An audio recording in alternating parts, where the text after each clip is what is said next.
Oh, you won't believe what happened that afternoon in my garden. I almost didn't believe it myself. You know those moments when life throws something so unexpected at you that you're not sure whether to laugh, cry, or just stand there in silence? Well, this is one of those stories. Before I begin, let me just say, tell me in the comments where you're watching from. I'd love hearing from everyone, whether you're out in sunny California, somewhere down in Texas, or maybe watching from a quiet little town like mine. And if you enjoy stories like this, stories about life, love, and the strange ways people connect, don't forget to hit that subscribe button and give this video a like. It really helps me know that you want more of these heart-deep stories. Now, let's begin. It was one of those soft April afternoons when the world seems to hold its breath. The air warm but not heavy, the sky a pale blue washed thin by the sun. I was standing in the garden behind my house, pruning the roses that had started to bloom early that year. They were my late husband's pride, those roses. He planted them the year our daughter, Emily, was born. After he passed away 5 years ago, I kept them alive for him, for her, and maybe for myself, as if the thorns and blossoms kept the years from slipping too far away. The garden has always been my safe place. The path winds between beds of lavender and peonies, a little uneven from years of use. The old oak stands at the far end, casting dappled shadows that move with every breath of wind. I was lost in the rhythm of clipping and tidying, my thoughts far away, when I heard footsteps behind me. "Mrs. Carter?" A voice called, soft but confident.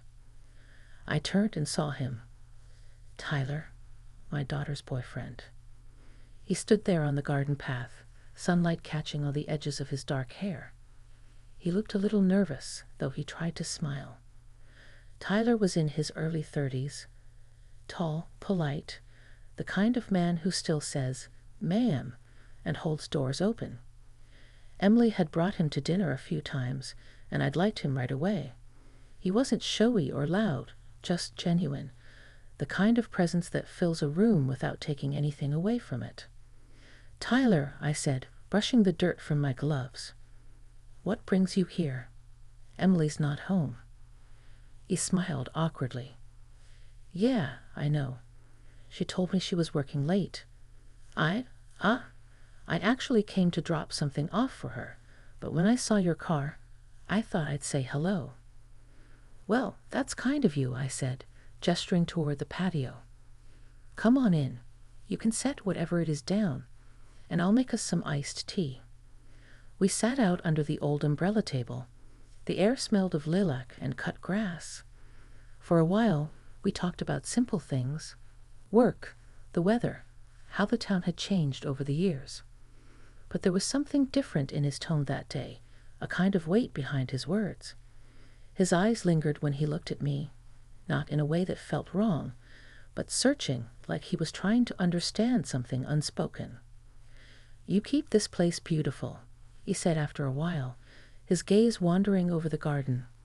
"It feels alive here. Peaceful." "It's all I've got left that still feels steady," I admitted. "You spend enough years building something with someone, and when they're gone, the house feels too quiet. But out here, it's like he's still with me somehow." He nodded slowly. "I get that. My dad used to say gardens remember things, the hands that tend them, the people they've seen come and go." That struck me. For a moment, the world seemed to pause. I looked at him, really looked, and saw the gentleness there, the sincerity. There was something grounding about his presence, something that stirred a quiet ache I hadn't felt in a long time. Not the kind of ache that comes from loneliness, exactly, but from remembering what it feels like to be seen. We talked for another hour, our voices growing softer as the shadows lengthened. The conversation drifted from the garden to memories, from memories to regrets, and from regrets to the strange ways time changes what we think we know about love. "You ever feel like you start to forget parts of yourself?" I asked him, surprising even myself with the question. "Like the person you used to be just fades away little by little? He looked at me, thoughtful. All the time, he said, but sometimes it only takes one conversation to remember who you are again. The way he said it, the steadiness in his voice, made my heart catch for a moment. I didn't know whether to thank him or change the subject, so I just smiled and took a sip of my tea. The air between us shifted then, just slightly, that subtle tension that happens when words mean more than they seem to. He stood up after a while, saying he should go. But instead of heading straight to his car, he lingered by the gate, looking back toward the garden. "You know," he said quietly, "Emily told me once that her dad used to walk this path every evening after dinner. She said he'd stop under that oak tree and stand there for a while. I think I understand why." I followed his gaze to the oak, where sunlight flickered between the leaves like memory itself. "Yes," I said softly. "That was his place. He said it reminded him that some roots go deep enough that they never let go." Tyler smiled at that, a small knowing smile, then looked back at me. "You've got a good soul, Mrs. Carter. I see where Emily gets it." And then he was gone, the gate clicking shut behind him. I stood there for a long time, listening to the sound of the wind brushing through the trees. Something inside me felt unsettled, but not in a bad way. More like a door had opened, one I didn't know was still locked. That evening, as the sun sank behind the hills and the air grew cooler, I walked that same garden path alone. I stopped beneath the oak tree and looked up through its branches. The world felt different. Not because of Tyler exactly, but because something about that afternoon reminded me that life doesn't stop giving us moments, even unexpected ones, that make us feel alive again. When I went inside, I caught my reflection in the window.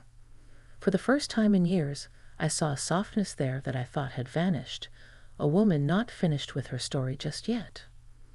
And though I didn't know it then, that simple afternoon, that quiet moment on the garden path, was only the beginning of something I never could have predicted. That night, I couldn't sleep. I lay awake listening to the hum of the ceiling fan and the faint chirping of crickets outside my window. Every time I closed my eyes, I saw the garden, the roses glowing faintly under the moonlight, the way Tyler's voice had sounded when he said I had a good soul. It wasn't the words themselves that lingered, but the feeling they stirred. It had been so long since anyone had looked at me, really looked at me, without pity or expectation. In the morning, I tried to push it aside. I brewed my coffee, fed the cat, and turned on the radio, filling the silence with a talk show about gardening tips. The host's cheerful voice was a nice distraction while I watered the herbs on the kitchen windowsill. But as I looked out toward the backyard, I saw the garden path winding between the flowers, and the memory came back with startling clarity. His voice, his kindness, that quiet, steady way he listened. A part of me felt silly for thinking so much about it. Tyler was my daughter's boyfriend, after all. But another part of me, the part that still remembered how it felt to be young and curious and hopeful, couldn't help but wonder what it was about that afternoon that had touched something deep inside me. A few days passed before I saw him again. It was a Sunday, warm and breezy. Emily had invited him over for lunch, and I'd promised to make my lemon chicken, her favorite. She and Tyler arrived together just after noon, laughing about something as they came up the walkway. When I opened the door, Emily threw her arms around me, her smile bright as ever. "Mom, this smells amazing," she said. "You're spoiling us again." I laughed. "That's my job, isn't it? Go on. Wash up. Everything's almost ready." Tyler followed her inside, holding a bouquet of daisies. "These are for you," he said, his voice soft. "Thought they'd brighten up the kitchen."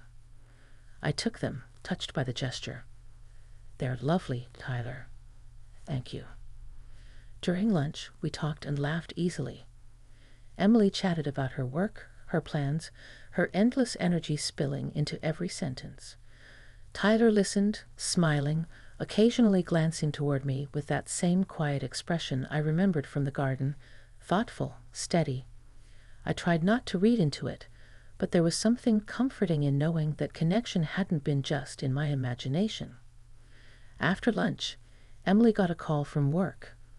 She apologized and stepped out onto the porch to take it, leaving Tyler and me at the table. The sunlight filtered through the curtains, soft and golden, and for a moment, it felt as if time had slowed. He looked at the bouquet sitting in the vase on the counter and smiled faintly. "I wasn't sure if daisies were your favorite," he said, "but they felt right somehow. They remind me of you. Simple, honest, kind." I felt my cheeks warm. "That's very sweet of you to say, but you don't have to flatter me, Tyler. You'll make Emily jealous." He chuckled, shaking his head. "It's not flattery if it's true. I respect you. You have this calmness about you, like you see people for who they are." I didn't know what to say to that. Compliments like that had once been familiar. My husband used to say things like that, but it had been years since anyone spoke to me with that kind of sincerity. It wasn't romantic exactly, but it felt personal, like he saw the woman I used to be beneath all the years and responsibilities. Before I could respond, Emily came back inside, all smiles again, and the moment passed as quickly as it had come. Later that afternoon, when they were getting ready to leave, Tyler paused at the door. "It was good to see you again, Mrs. Carter," he said, meeting my eyes. "You too, Tyler. Take care of her." He smiled softly. "Always." When the door closed and the house grew quiet again, I let out a breath I hadn't realized I was holding. Something inside me felt restless. I went out to the garden and stood beneath the oak tree, the sunlight dappling the ground at my feet. I thought about how strange life could be, how connections sometimes form in the most unexpected places at the most inconvenient times. In the weeks that followed, Tyler started stopping by occasionally, sometimes to drop something off for Emily, sometimes just to check on the garden. He'd always find a reason to linger for a few minutes, helping me carry mulch bags or trim branches. We talked about everything: his childhood, my late husband, Emily's dreams, the small-town gossip we both found amusing. Each time it felt easy, natural. Yet underneath that ease was a current I couldn't quite ignore, a sense of being seen, appreciated, not as Emily's mother, but simply as myself. One afternoon, as we worked side by side along the garden path, I noticed how the light fell across his face, soft, golden, almost tender. I caught myself staring and quickly looked away, embarrassed. But when I did, I realized he'd noticed. He smiled gently, not saying anything, just letting the silence fill with the sounds of birds and the rustle of leaves. Then, after a long pause, he said quietly, "You know, sometimes people come into our lives to remind us that we're still capable of feeling, even when we think we've forgotten how." His words hung in the air, heavy and delicate all at once. I felt something stir deep inside me. Not longing, not yet, but something like awakening. That night, as I sat by the window with a cup of tea, I found myself watching the garden again. The moonlight made everything shimmer. The roses, the path, even the empty space beneath the oak. I thought about what he'd said, about being reminded of what it means to feel. And I realized he was right. I wasn't falling in love, not then, not in the way people think of love, but I was remembering what it felt like to be alive, to be noticed, to matter. And that realization, more than anything, scared me. Because once you wake up a heart that's been quiet for too long, it doesn't go back to sleep so easily. And somewhere deep down, I think I already knew that everything was about to change. The morning after that long, quiet night, I woke up to a soft drizzle tapping against the window. The kind of rain that doesn't rush, just lingers, whispering through the leaves and making everything smell like earth and memory. I've always loved mornings like that. They make the world feel slower, gentler, like it's giving you permission to breathe. I poured my coffee, wrapped my robe around me, and stood by the kitchen sink watching the raindrops slide down the glass. The garden was still and misty, the roses bent under the weight of water. I thought of Tyler again, how he'd said some people come into our lives to remind us we can still feel. His words had settled somewhere deep inside me, and no matter how I tried, I couldn't shake them loose. It wasn't that I was thinking of him in a way I shouldn't. It wasn't that simple. It was more like he'd reached into some forgotten corner of my heart, brushed away the dust, and reminded me that I was still here, still a woman, still capable of being moved by kindness and warmth. Later that week, Emily called to say she and Tyler had had a small disagreement. "Nothing serious," she said, "just one of those little misunderstandings couples go through." I listened, offered the usual motherly advice, and tried not to read too much into it. But when I hung up, something tugged at me, a quiet worry, or maybe curiosity. 2 days later, there was a knock on my door. When I opened it, Tyler was standing there. His hair was damp from the mist, and his expression was somewhere between weary and thoughtful. "Hi, Mrs. Carter," he said softly. "I hope I'm not bothering you." "Of course not," I replied, stepping aside. "Come in. You look like you could use a cup of coffee." He smiled faintly. "I'd like that, thank you." We sat at the kitchen table, the sound of rain still faint against the windows. He told me that he and Emily had decided to take a little time apart. Nothing dramatic, just space to think. He spoke gently, with care, but there was a heaviness behind his words that I couldn't ignore. "I'm sorry to hear that," I said, meaning it. "Emily can be a bit headstrong sometimes, but she's got a good heart." "She does," he said, nodding, "and I care about her a lot. I just think sometimes we see life differently. I'm not sure we want the same things." We sat quietly for a while after that. I could feel the weight of his sadness, the uncertainty that comes when something you hoped would last begins to slip away. I knew that feeling too well. "You know," I said gently, "when my husband and I first got married, I thought love was supposed to be easy, that if it was right, everything would just fall into place. But real love, it's not always about ease. Sometimes it's about timing. And sometimes," I paused, looking down at my hands, "timing has a cruel sense of humor." He gave a small, wistful smile. "That sounds like something you learned the hard way." "I did," I said. "Most of us do." There was a quiet between us then, the kind that isn't uncomfortable, just full of understanding. The kind of silence where words aren't needed because both people already know what the other means. After a while, he stood and walked over to the window, looking out at the garden. "You ever notice," he said, "how rain makes everything softer? Like it gives the world a chance to start over." I joined him, standing beside him as we watched the drops fall from the branches. "Yes," I said quietly. "It does that. It washes things clean." He turned slightly, and for a moment our eyes met. There was something tender there, not desire, not longing exactly, but something fragile, like two souls recognizing the same ache in each other. It wasn't about romance. It was about understanding. Two people standing in the quiet, both carrying losses, both finding a strange comfort in the company of someone who just gets it. We stood like that for a while, neither of us speaking, just the sound of rain and the soft creak of the house settling around us. Eventually, he turned to leave. "Thank you," he said, his voice low, "for listening. I didn't mean to bring all this to your doorstep." "Tyler," I said gently, "you don't have to apologize for needing someone to talk to. Sometimes that's the only thing that keeps us going, knowing someone's willing to listen." He nodded, his eyes warm but distant. "You're a rare kind of person, Mrs. Carter." When he left, I walked out into the garden. The rain had slowed to a drizzle, the world wrapped in silver mist.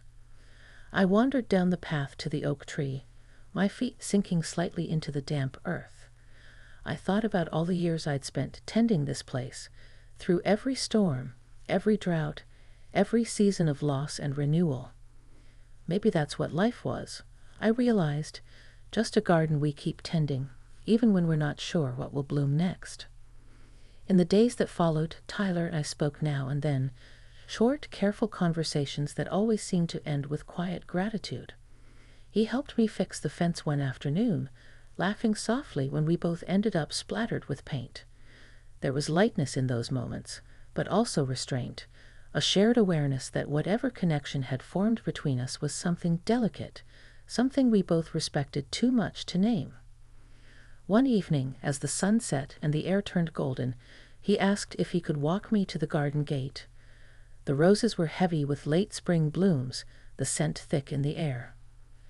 "You've made this place beautiful," he said. "I just try to keep it alive," I answered. He looked at me then, really looked, and said quietly, "Maybe that's the same thing." I didn't have words for that. I just smiled, my heart full in a way I hadn't felt in years. When he finally walked away, I stood there under the oak tree, watching him disappear down the road, and I knew something inside me had shifted. It wasn't love, not the way stories tell it. It was something rarer, something quieter. The rediscovery of connection, of being seen, of knowing that even in the later seasons of life, your heart can still find new ways to open. That night, as I turned off the lights and climbed into bed, I whispered to the empty room, "Thank you." I wasn't sure if I was thanking him, the rain, or life itself. Maybe all three. But deep down, I knew that this story, our story, wasn't finished yet. Summer came slowly that year, the kind of summer that slips in quietly, with long, amber evenings and air that smells like honeysuckle and memory. The garden was in full bloom, and every corner seemed alive, even the old oak tree that had weathered more seasons than I could count. It was under that tree that I found myself one late afternoon, watering the roses, when I heard a familiar voice behind me. "Still taking care of this place like it's a living thing," Tyler said, his tone soft and full of that easy warmth I'd grown used to. I turned and smiled, because it is. Everything here depends on a bit of care, just like people. He nodded, his hands in his pockets. I hadn't seen him for a few weeks. Emily had told me they'd decided to end things for good. She'd taken it better than I expected. She was strong that way. And she'd even said she hoped they could stay friends. I think she knew before he did that they weren't meant to last forever. Tyler looked different now. Not sad, but quieter, as if he'd been through something that had changed the way he moved through the world.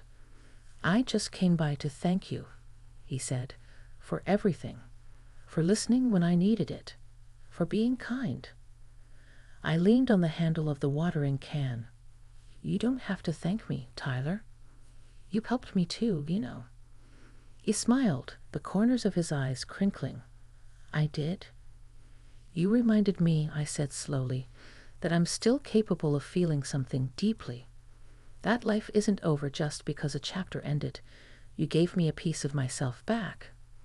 He looked at me then, that same steady gaze that had once caught me off guard, and for a long moment neither of us said anything. The late sunlight turned the air gold, and the sound of cicadas hummed softly in the background. "I've been thinking a lot lately," he said finally, "about how sometimes we meet people we're not meant to keep, but they still change us. They leave a mark, not a wound, but a reminder." I nodded. Yes, a reminder that we were alive, even for a moment. He took a step closer, hesitating, then reached out to brush a loose strand of hair from my face, a small, tender gesture that felt more like gratitude than longing. His touch was warm, steady. I didn't move away. "Mrs. Carter," he began, then stopped, his voice catching.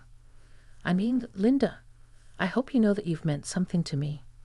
Not in the way people might assume, but in a way that matters more. You've shown me what grace looks like." My heart swelled at that, not from desire, but from a sense of recognition. I had spent years tending to things that grew, withering a little myself each season. But now, standing there under that ancient oak, I realized that even hearts can bloom again when given enough light. "Thank you, Tyler," I said softly, "for reminding me that there's still beauty in being seen, even just for who I am." We stood there for a while longer, the silence between us peaceful. Then he smiled, a little wistful but content. "I should probably get going," he said. "New job, new place. I'm moving a few towns over." "Really? That's wonderful," I said, meaning it. "Change is good. It keeps us growing." He nodded. "Yeah, it's time." At the gate, he turned back one last time. "Take care of your garden, Linda." "I will," I said. "Always." And just like that, he was gone. When the sound of his footsteps faded, I walked back along the garden path, the evening light soft around me. I could almost feel the presence of my husband, as if he were standing beneath the oak again, smiling in quiet approval. Maybe life had sent Tyler my way for a reason, not to fill the empty space my husband left, but to remind me that love isn't a single story. It changes shape, it shifts with time, but it never truly disappears. That night, I sat on the porch with a cup of tea, watching the last streaks of sunlight fade behind the hills. The cicadas sang, the roses swayed gently in the breeze, and everything felt, for the first time in years, exactly as it should. I thought about the strange, beautiful way our lives intertwine, how people walk into our stories at just the right moment, help us remember something we've forgotten, and then continue on their way. Tyler had done that for me. He had reminded me that even at 61, life still had surprises waiting. Quiet ones, tender ones, the kind that heal you when you least expect it. I looked out at the garden one last time before going inside. The path glowed faintly under the porch light, winding its way toward the oak tree like a memory leading me home. I smiled and whispered to the night, as if the garden itself could hear me. Some roots never stop growing. And in that stillness, I felt it. Not sadness, not longing, but peace. The kind that comes from knowing that every ending is just another beginning in disguise. So, if you're listening now, wherever you are, whatever garden you tend in your own life, don't be afraid of the unexpected. Sometimes the people who cross our path aren't meant to stay forever. Sometimes they're just there to remind us how to feel again. And if this story touched your heart even a little, let me know in the comments where you're watching from. Maybe you're sitting out on a porch like mine right now. Maybe you're far from home. Either way, I'd love to know. And if you want to hear more stories like this one, don't forget to subscribe and give this video a like. It helps this little corner of the internet grow, just like my garden here. Thank you for spending this time with me. Until next time, take care of your roots and let yourself bloom.